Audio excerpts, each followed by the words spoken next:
यो घरको कान्छी छोरीहरू भनेको कान्छी छोरी मात्रै होइन क्या, यिनीहरू भनेको डनहरू हो। यिनीहरू यति छुच्ची हुन्छन् नि, यिनीहरूलाई कसैले एक थोक भनाउने यिनीहरूले 15 थोक भनिदिइसक्छन्। बोल्न कति आएको, काम एउटा सिनको दुईटा पार्न जान्नु छैन। सब्जी पकाउन लाग्यो भने भिन्डीमा झोल हालिदिन्छन्, आलु पकायो भने करेलाको स्वाद निकालिदिन्छन्। खाली दाजु दिदीको पोल सुनाइदिएर बाउआमाबाट गाली मात्रै खुवाइदिने। फेरि यो कान्छी छोरीहरूलाई यो नक्कल कति आएको, के साह्रो नक्कली।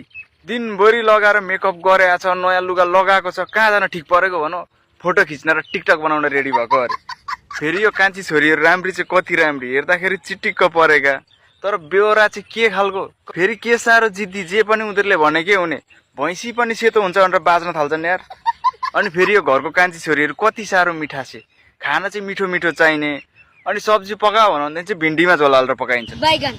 तर यो कान्छी छोरीहरूलाई नि पीडा चाहिँ पीडा नै छ है।